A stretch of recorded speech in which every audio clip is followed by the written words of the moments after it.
안녕하십니까. 오늘은 결혼에 대해서 말씀드리도록 하겠습니다. 지난주에는 가정을 이야기했는데 결혼은 가정이 아니에요. 결혼에서 목적은 가정을 만드는데 결혼의 목적이 있는 겁니다. 사람들이 자꾸 결혼 리콜 가정이라고 생각하니까 결혼해서 뭘 해야 되고 가정이 뭘 해야 되는지를 잘 모르는 거지. 그래서 지난주에 가정에 대해서 우리 많이 나눴으니까 이번 주에는 결혼에 관한 이야기를 해보겠습니다. 결혼을 하면 부부가 됩니다. 이 부부가 출산을 하면 드디어 가정이 생기는 거죠. 그래서 결혼 다음에 출산이 있기 때문에 이 출산을 준비하는 게 부부가 되는 겁니다. 그러면은 결혼하고 비슷한 개념이 동거가 있죠. 동거와 결혼의 차이가 뭐냐? 이 동거에는 뭔 개념이 안 들어가냐면은 출산의 개념이 안 들어갑니다. 왜 출산의 개념이 안 들어가냐면은 생각을 해보시면 알아요. 결혼을 해서 부부가 아이를 가지면 굉장히 기쁨이 됩니다.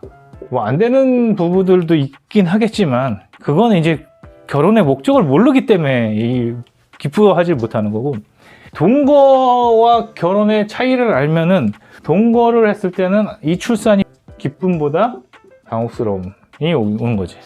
왜 당혹하게 되죠? 그렇지. 동거에는 이 출산이라는 게 플랜이 아니야. 계획이 아닌 거죠. 근데 여기는 이 출산이 계획인 겁니다. 그래서 이 출산을 하게 되면은 가정이 바로 이루어지면 되는데, 동거했던 사람들이 출산이라는 것을 맞닥뜨리면 결혼을 다시 해야 되나 말아야 되나 이런 고민들을 하는 거죠. 그럼 국가에서는 무엇을 장려해야 되냐 이거지. 자꾸 출산의 기준을 맞추니까 계획이 어떻게 나와요? 저출산 계획이 나와요. 결혼을 하면 당연히 출산을 위해서 생활을 하게 되는 게끔 만들어줘야 된다고. 근데 지금 결혼과 동거를 구분을 못하니까 출산에 맞추는 거야. 동거를 하든 결혼을 하든 애만 낳으라고. 근데 결혼이 애를 키울 수 있는 거야? 동거가 애를 키울 수 있는 거야? 당연히 결혼이 애를 키울 수 있는 무언가를 준비를 해놨다라는 거지. 이게 다른 거예요. 그러면은 국가가 결혼을 해서 아이를 낳았을 때와 국가가 동거를 시켜서 아이를 낳았을 때는 완전히 다른 개념이 되는 거야. 아이를 뭘로 봐요? 여기서는 자녀를 구성원이 되게끔 만드는 건데, 여기서 자녀는 뭐가 되는 거야? 생산 결과로 보는 거죠. 그럼 이 국가는 구성원을 지원하는 계획을 세워야 돼요? 아니면 생산 결과물을 지원하는 결과가 돼야 되냐고. 구성원을 만들어야지. 물론 동거로 나오는 아이에 대해서는 플랜 B가 필요한 거예요. 왜냐하면 계획 없는 아이가 태어났기 때문에 플랜 B가 필요한 거지.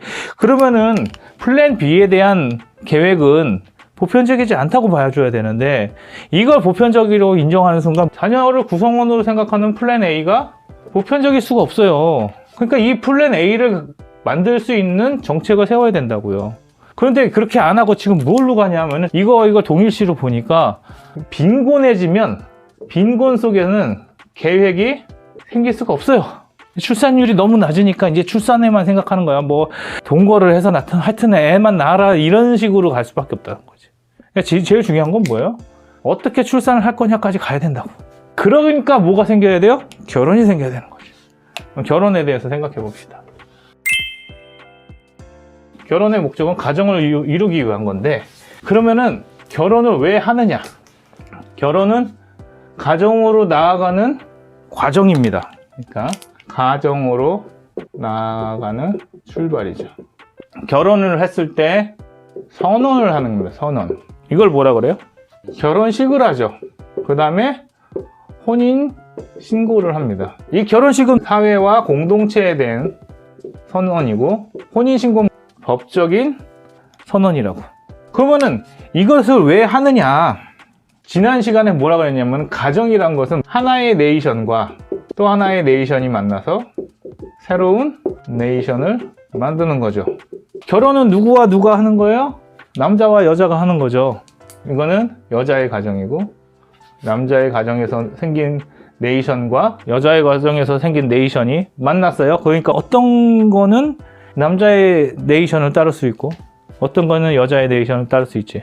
그래서 새로운 네이션이 나오는 거예요. 그러니까 무슨 얘기냐면, 자, 우리 집에서는 물컵을 요만한 걸 쓰는데 우리 집에서는 이만한 걸 쓴다 그랬을 때 이것 문화잖아요. 근데 결국엔 둘이 만나서 컵으로 쓸 때는 우리는 이런 거를 물컵으로 쓰기로 결정을 하는 거지. 신혼 부부인데 나는 딱딱한 침대가 좋아. 나는 침대가 없었어. 나는 이렇게 푹신푹신한 침대가 매트리스가 있어야 돼. 이런 식으로 사용을 하다가 갑자기 같이 자야 되잖아.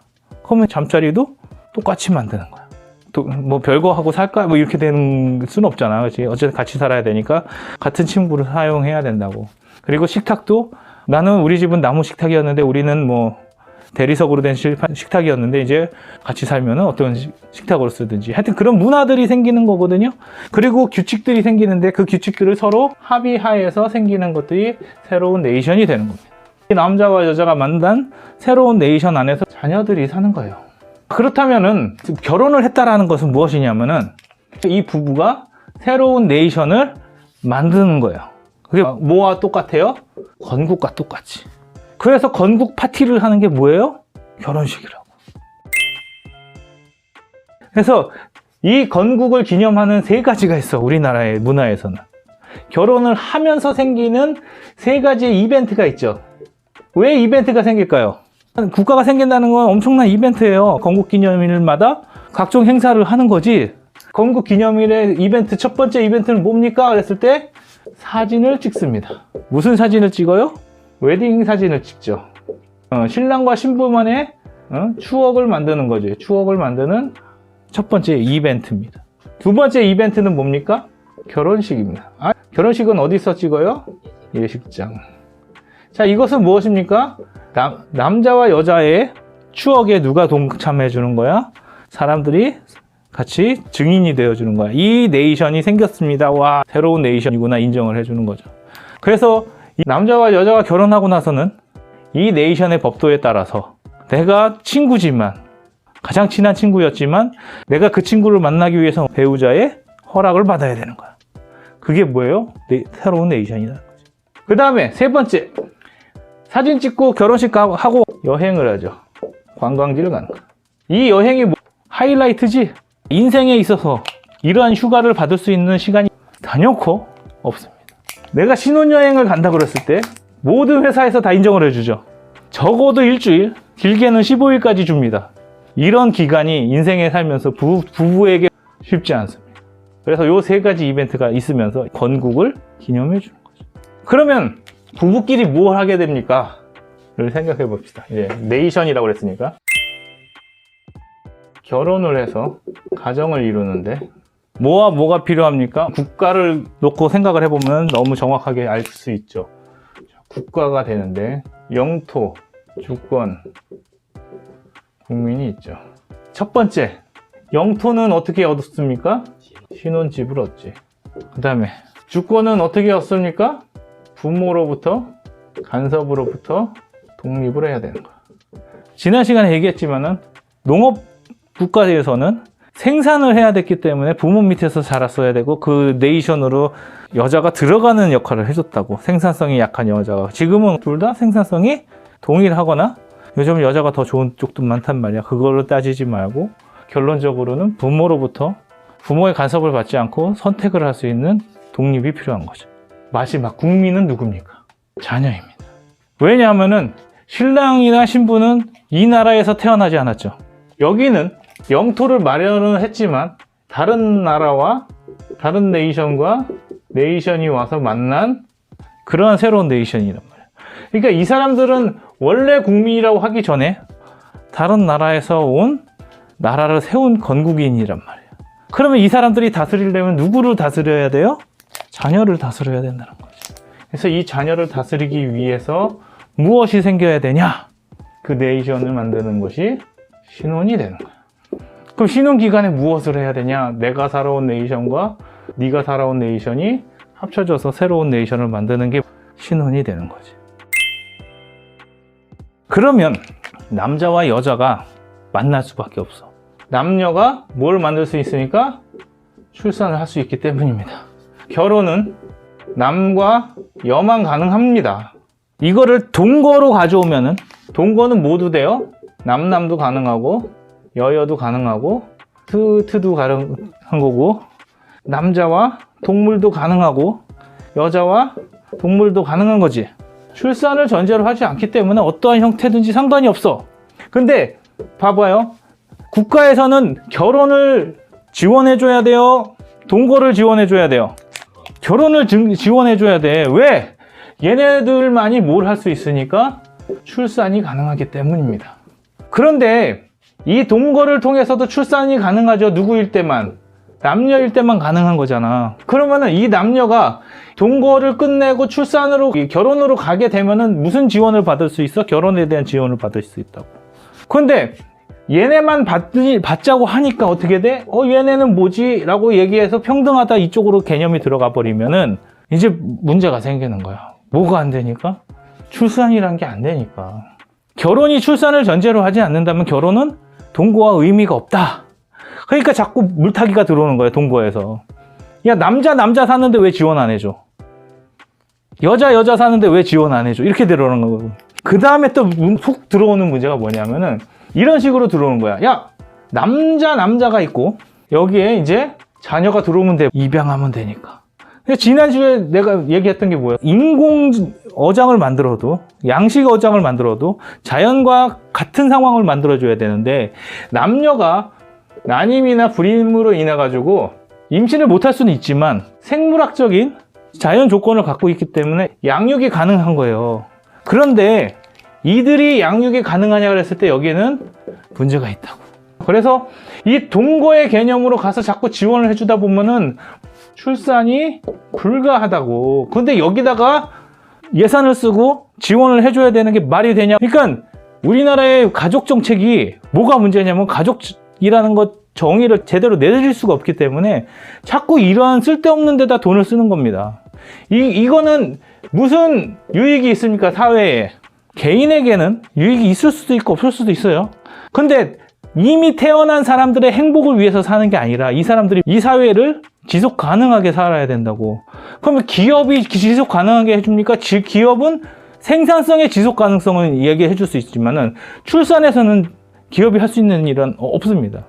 누구만 가능한 거예요? 가족만 가능한 거고, 가정이 되어서 출산이 했을 때만 이러한 사회의 존속이 가능한 거라고. 그거를 이해하지 못하면 자꾸 이런 것들도 보호해 주세요 한다고. 동물은 어떨까? 동물도 동거다라고 얘기해 줄 수 있고, 그렇죠? 근데 동물이 뭘 낳을 수밖에 없어. 또 동물을 낳잖아. 그러면 이 나라는 무슨 나라야? 동물의 왕국이야, 그렇지? 그냥 이렇게 만들어지면 안 돼요. 뭘 생각해야 되냐면은 이게 권리고 이거를 누리지 말라는 게 아니라 누리려면 누리는데 뭐를 기대하면 안 돼요? 출산의 결과를 기대를 하면 안 돼. 그러니까 출산과 결혼과 출산으로 인해서 만들어지는 가정에 대한 지원을 얘네들까지 받자고 얘기하면은 안 된다고. 근데 자꾸 이런 것 쪽으로 넘어오는 거에 대해서 논리가 없어요. 누가 논리가 없어? 여성가족부라는 사람들이 초점을 어디다가 맞춰 놓으니까. 가족이 여성으로만 이루어졌나? 그러다 보니까 자꾸 핀트가 어긋나는 거란. 가정이란 건 뭐야? 결혼과 출산을 통해서 이루어지는 게 가정이다라고 정의를 해놓고 가자 이거지. 왜 결혼은 남자와 여자인가? 자, 남자와 여자가 뭘 갖고 있냐면은 생물학적 특징들을 갖고 있다고. 남자 아이를 엄마가 키울 때 문제가 있어요. 엄마들이 여자아이들 키우는 거 쉬워하는데 남자아이들 키우는 거 어려워한다고. 왜 그럴까요? 이 생물학적 특징이 달라서 그래요. 남자들은 무엇을 중심으로 성장을 하냐면은 규칙과 질서, 그 다음에 독립을 원합니다. 그래서 이 규칙과 질서를 가지고 아이를 양육하지 않으면 남자애들은 어떻게 커요? 이 독립성이 강해지면서 반항을 하게 된다. 그러면은 여자는 어떤 특징을 갖고 있냐면은 여자는 감정과 공감의 능력이 굉장히 뛰어나요. 그래서 엄마들의 문제는 뭐냐면은 아이들을 키울 때 자기의 감정을 주어서 키웁니다. 근데 아들은 어때요? 엄마의 감정을 받을 생각이 없습니다. 엄마가 내일 사줄게. 그러면은 이 아이는 뭐 합니까? 남자는 내일을 기다립니다. 여자애들한테 내일 사줄게 그러면은 오늘 엄마가 사주기 싫구나로 받아들이는데 남자애들은 알았어. 일단 내일 사주겠다 이거지 이러고 받아들입니다. 그러니까 내일 사준다를 남자는 어디에 방점이 꽂혀요? 사준다. 여자들은 내일의 끝이라.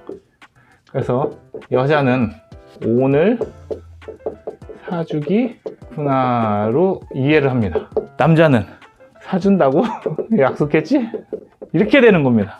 그렇기 때문에 이것을 막 보편적이지 않은 사람 들어가면서 어떻게 남자가 다 그래 여자가 다 그래가 아니라 그렇다고 자녀를 키워보면 알아. 그래서 여자아이한테 오늘 사주기 싫어서 내일 안 사주면 어떻게 돼? 그냥 사주기 싫었나 보다. 싫구나에 있거든요. 내일도 물어봐. 엄마 오늘 사주기로 했는데 여자애들이 물어보면 엄마가 됐어 내일 사줄게 그러면 여전히 사주기 싫구나. 남자애들한테 엄마 내일이 됐는데 왜 안 사줘? 그러면은 또 내일 사줄게. 그러면 이 아이는 그 다음부터는 이 말의 신빙성을 잃어버리고 뭘 안 합니까? 이 규칙과 질서가 누가 깬 거야? 엄마가 깼기 때문에 나도 깬다고 독립하고 반항을 하는 거지. 그래서 결론적으로 남녀가 만나서 뭘 하냐 그러는데 자꾸 우리나라는 가부장적인 생각을 하다 보니까 남자가 돈 벌고 여자가 집안일하고 이게 중요한 게 아니에요. 그거는 그냥 역할의 문제고. 자, 국가가 탄생했죠. 국가가 탄생하면은 필히 해야 될 게 3가지가 있습니다. 헌법이 생기는데 그걸 가지고 보면은 기관이 3개가 생긴다고. 처음에 입법부, 사법, 행정이 있다고. 근데 남자에게는 무엇이 되게 강하냐면은 입법과 사법에 대한 생각이 너무 강해요. 왜? 규칙과 질서에 관한 이야기니까. 근데 여자는 행정에 대해서 강해요. 입법과 사법에서 규정을 해놓으면 행정을 하면 된다고. 뭘 봐가면서? 아이들의 감정을 봐가면서. 그래서 이 행정이 뭘 가져가냐면은 융통성을 가지고 사는 게 행정이거든요. 어머니의 융통성은 끝이 없습니다. 오늘 사줘 내일, 오늘 사줘 내일, 오늘 사줘 내일 끝이 없어요. 근데 아빠가 얘기를 하는 거지. 내일 사준다 그랬으면 사주죠. 이런 판단을 해주는 게 누구야? 남자가 해줘야 되는 거야. 그래서 남자의 성향이 입법과 사법을 가지고 있고요. 여자의 성향이 행정을 갖고 있습니다. 그래서 둘이 뭘 해요? 성향상에 뭐가 있어? 부딪힘이 있겠지. 하지만 뭐가 일치한다면, 네이션이 일치한다면 갈등은 있을 수 있어도 깨지진 않는다. 부부가 갈라지면 어떻게 돼? 이 네이션이 사라져요. 아이가 있는데 부부가 갈라지면 부부는 이 네이션에서 사라지지만 누구는 이 네이션 안에 있어요? 자녀는 있다고. 그래서 이 백성이 존재하는 한 뭐는 존재하는 거예요? 가정이라는 나라가 존재하는 거란 말이지. 그래서 주권이 깨질 수는 있지만 누구의 주권이 생겨요? 자녀의 주권이 생기는 거고요. 또 영토가 깨질 수 있지만은 누가 있을 자리는 항상 필요한 겁니까? 자녀가 있을 자리는 필요한 거죠. 그래서 국민 주권 영토가 다 누구를 향해서 있습니까? 자녀를 향해 있는 겁니다. 이렇게 생각을 하시면 결혼을 왜 하고 가정을 왜 만드는지 눈에 보인다고요. 그리고 아빠에게 어떤 역할을 주고 엄마에게 어떤 역할을 주어야 되는지가 구분이 되는 겁니다. 조금 마음에 안 들 수는 있어. 근데 이렇게 역할을 나눠 놓지 않으면 나라가 개판이 되는 거야. 그래서 어떤 사람이 행정을 더 잘할 수가 있어요. 여자가 입법과 사법을 더 잘할 수도 있지만 그게 성향상의 문제가 조금 있을 뿐이지 이런 역할들을 해야 된다. 근데 보편적으로 어떻다? 남자들이 이런 걸 간다. 그래서 법제화되고 제도화된 데에서는 누가 승진이 빠르냐? 여자가 빠르다.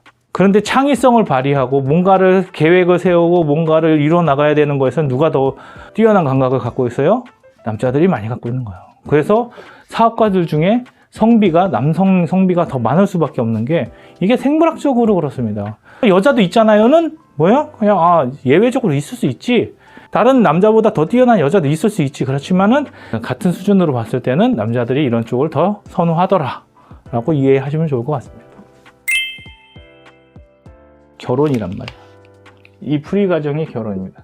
그래서 뭘 준비해요? 가정을 준비하죠. 자녀가 태어나면 가정이 스타트가 되는 겁니다. 그리고 나서 끝이 있어요. 이걸 출가라고 하죠. 누구의 결혼? 자녀의 결혼. 이게 뭐예요? 이 가정의 끝입니다. 누가 사라짐으로 이 자녀가 출가하죠. 결국에 결혼. 함으로써 이 자녀가 더 이상 백성이 아니에요. 누구의 백성이 아니야?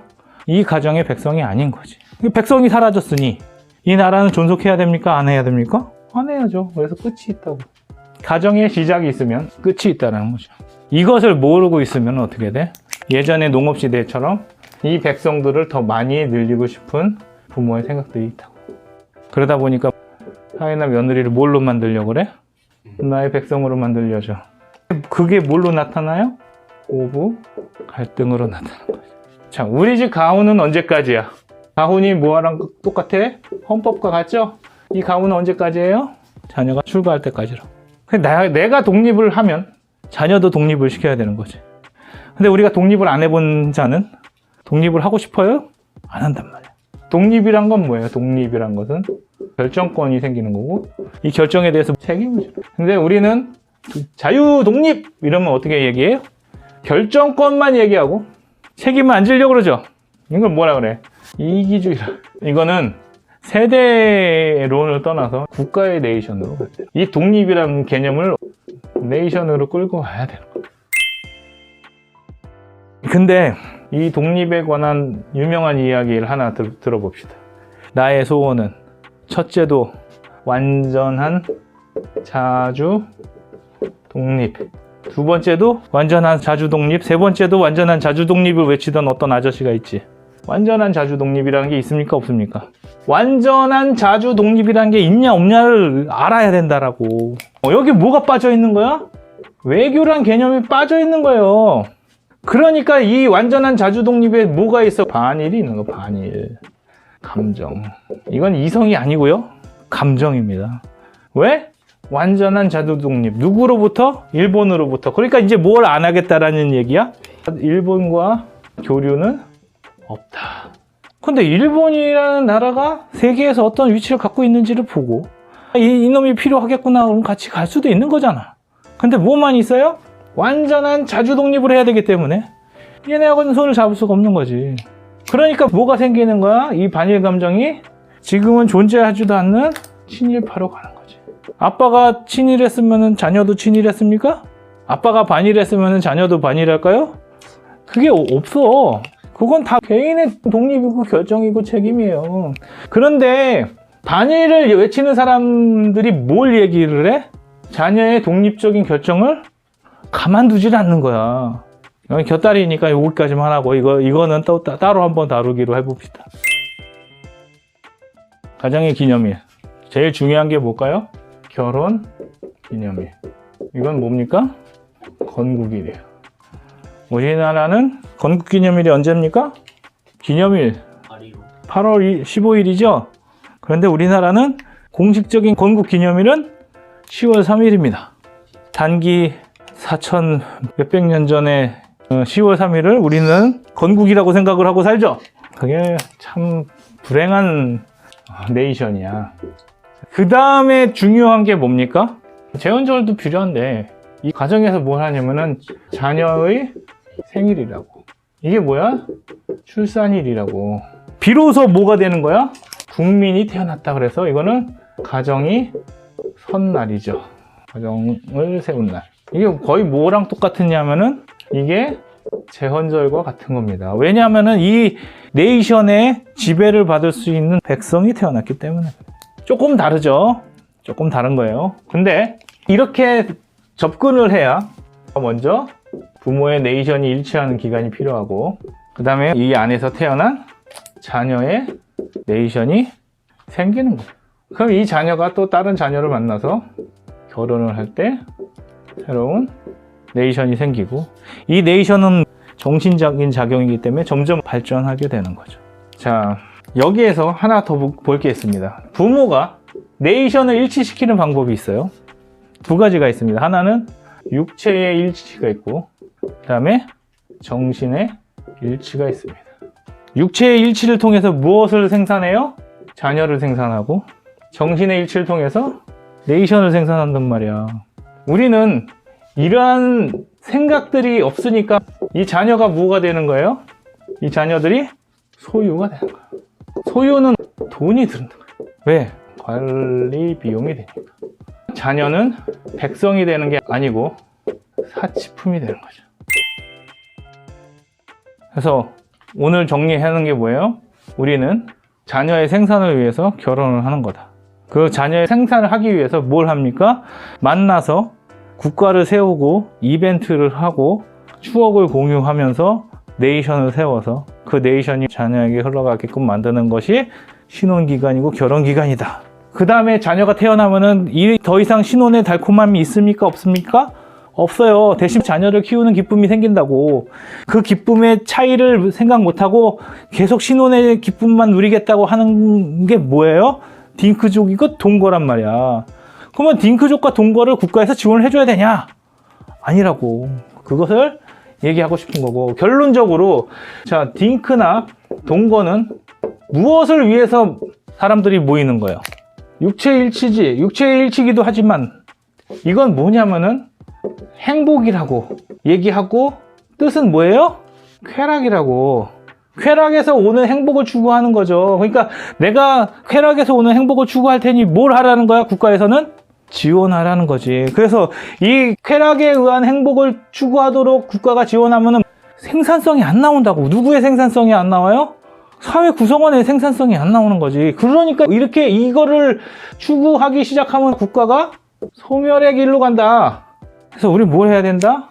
육체의 일치뿐만이 아니라 정신의 일치를 하는 두 가지의 즐거움을 갖고 가는 결혼 생활을 해야 되고, 그 결혼 생활이 뭘 만들어준다? 자녀를 만들고 자녀가 가정이 되고, 그 가정이 다음 세대에게 새로운 네이션을 제공해준다. 이렇게 정리를 하면 좋을 것 같습니다. 그래서 오늘 여기까지 말씀드리고요. 다음에는 좀 더 재미있는 내용으로 사회 문화에 관한 이야기를 가져오도록 하겠습니다. 감사합니다.